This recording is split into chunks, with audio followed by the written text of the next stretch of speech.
How much weight should you squat? Now, instead of giving some really stupid answer or general answer that gets so damn annoying, I always hear this all the time. It depends on your goals. It depends on your goals. And it's so stupid. It's not stupid. I'll take that back. It's really just not fun to hear. It's like, oh yeah, duh. Of course it depends on your goals. Everything depends on your goals, and it doesn't really help anybody with wanting to know how much they should lift or how many reps they should do.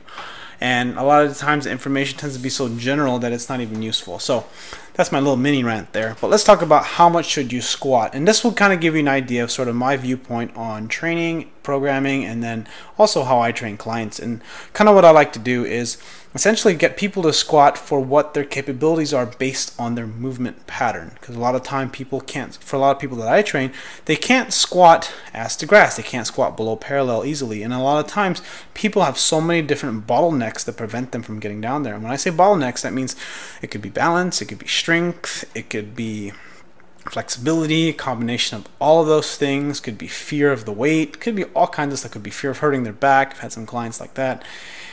And if you're watching my channel and you are a powerlifter or into powerlifting or into squatting heavy weight, the weight, in my opinion, the weight you should squat is you should squat a weight that fits best within the capabilities of your ability to maintain really good solid form and a consistent straight bar path. Now you think about the people that have amazing bar paths with really solid mechanics. Of people who post regularly on YouTube is Gianni Candido and Tom Martin. Really strong powerlifters. You watch their videos. Tom Martin's a really good example because he posts a lot of his own training videos. He doesn't really do any commentary or educational stuff like Gianni Candido does, but you don't really see his side views that often. But when you watch him squat, he's 198 pounds. That's about his weight, 200 pounds.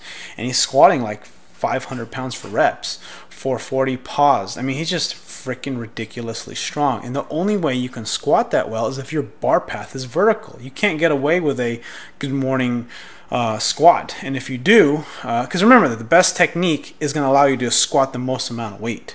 And the reason why is because it allows for proper efficiency of the entire system. You're balanced. If the bar gets too far in front of you, you have to use more of your lower back and hamstrings and glutes when the bar path is not vertical. Low bar or high bar, it doesn't even really matter what kind of bar position there is.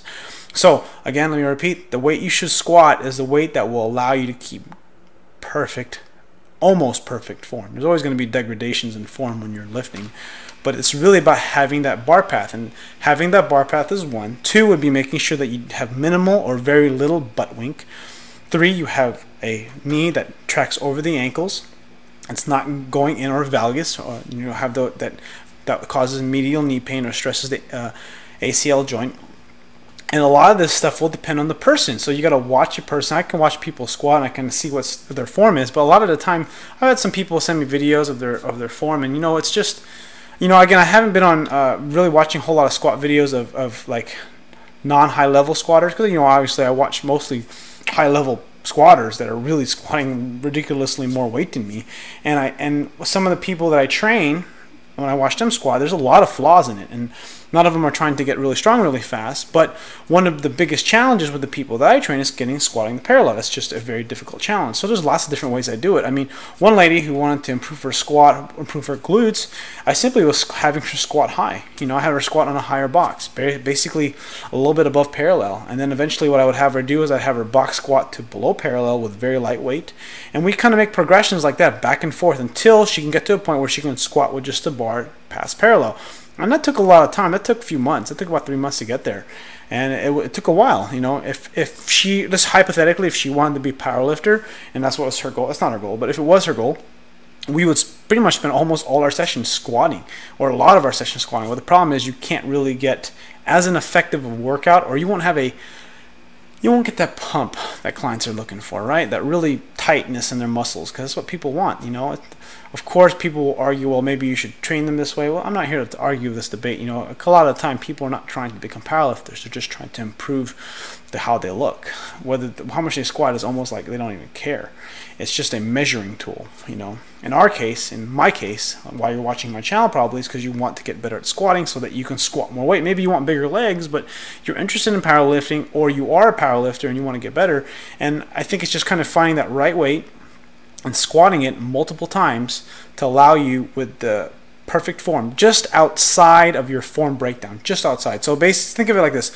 You have a repetition range for perfect form for squats at around 10 reps, somewhere around 8 reps, somewhere around 5 reps, and 3 reps, and then 1 rep. So at each of these repetition schemes, right, you have a limitation for good form. So basically, you can have 3 perfect reps at a certain weight, and that's basically not even your 3 rep max. It's like your 3 rep technical max. Let's talk about that.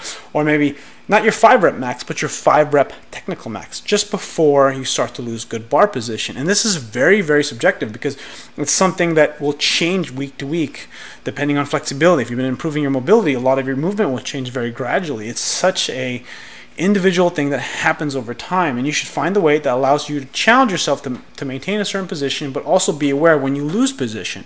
And this requires you to be very in tune with yourself. So if you're new to squatting, what I'm suggesting to you, it's not very easy to do, and I apologize, but if you are someone who's been squatting for a while, you kind of know what I'm talking about. There is a weight where you squat the best, and you already know under most circumstances you can squat 135 perfect, you know. At some point, at the time, I'm just kind of a sidetrack, a story. When I was able to squat 429 pounds, my PR, something I haven't touched in a really long time, my first powerlifting meet in February of 2014 this year, I was able to squat. I was not able to squat perfect. My form was messed up. I couldn't squat 135 really well. I can squat it and I can grind it out, but the problem is I had so many form faults that if I kept going in that direction, I was going to hit Snap City, and I knew it. And that's the reason why I went and got help from San Francisco CrossFit to help my mobility, my movement pattern, so that I can correct it. And it's made a big difference. And I've been taking it easy on the squat, and now my knee doesn't hurt nearly as much, and my back doesn't bother me as much, because I'm taking a slow approach. Because when I did hurt my knee, it was very mild, but when I did hurt my knee, it made me think that I could never squat heavy again. So it's kind of a probably over dramatic thought, but so again, just to recap how much you should squat, find a weight at the repetition scheme you're working at. So what that means is if you're working 3x3 or sets of reps of 3, reps of 5, reps of 8, reps of 5, pick a weight where your form just barely begins to degrade. And that typically means 1 to 2 in the tank. So whatever you can do at 5 reps, say whatever you can do at 7 reps, you should do at 5 reps. Whatever you can do at 8 reps, whatever you're going to do for 8 reps, say if you're going to do 8 rep set, you should be able to do 10, right? Whatever you can do at 3 reps, you should be able to do 5. So those are just some thoughts, or maybe, that's kind of why I like RPEs, because I just learned about RPEs with, the reactive training systems. But I've always knew 1 in the tank, 2 in the tank, and actually I got that from Pavel from reading some of his books. So anyways, thanks for watching. Hope you enjoyed this video, and I'll see you guys in the next one.